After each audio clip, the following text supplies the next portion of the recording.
बातमी राजकीय वर्तुळातली आरोप प्रत्यारोपांची आहे। एकनाथ खडसेंची पुन्हा गिरीश महाजनांवर टीका आहे। लोढांनी गिरीश महाजनांच्या गुलाबी गप्पा सांगितल्या। महाजनांचे काही फोटो सीडी असल्याचंही सांगितलं।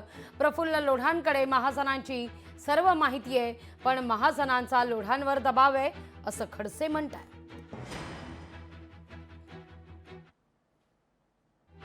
ही गोष्ट खरी आहे की लोढांच्या बरोबर माझा फोटो आहे, तो फोटो खरा आहे।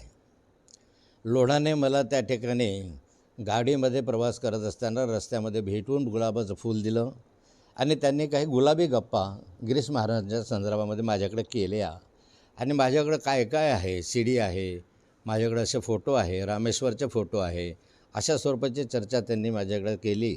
बाकी गुलाबी भाषणाची काही चर्चा, हेच गुलाबी भाषणं चालवते गिरीश महाराजांच्या कर्तृत्वाचे। माझे चॅलेंज का स्वीकारत नाही गिरीश भाऊ तुम्ही?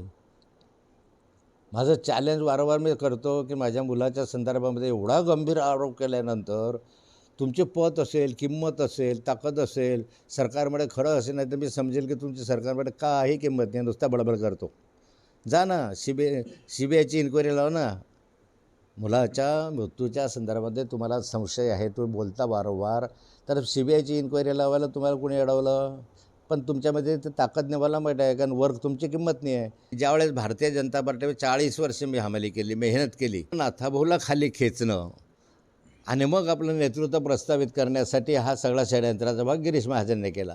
यामुळे मला त्या ठिकाणी खोट्या गुन्ह्यामध्ये अडकवणं, आजही माझ्यावर गुन्हा नाहीच आहे। मी काही जमीन घेतलेली नाही, 1 रुपया मी लावलेला नाही, एक मीटिंग घेतली आणि कॉन्फ्लिक्ट ऑफ इंटरेस्टसाठी मला त्याच्यामध्ये अडकवलं आणि ईडीची चौकशी केली। आता या संदर्भात आज रोज पाहतो तर आमदारांवर बलात्काराचे गुन्हे होतात, मारामाऱ्याच्या खटले होतात, मंत्र्यांवर काही खटले होतात। नैतिकता राहिलीच नाही, मला नैतिकच्या पुढे राजीनामा द्यावा लागला, कारण गिरीश महाजनला या विभागाचं नेतृत्व हवं तर मंत्रिपद होतं। लोकशाही मराठी ऐका, पहा, जागरूक रहा।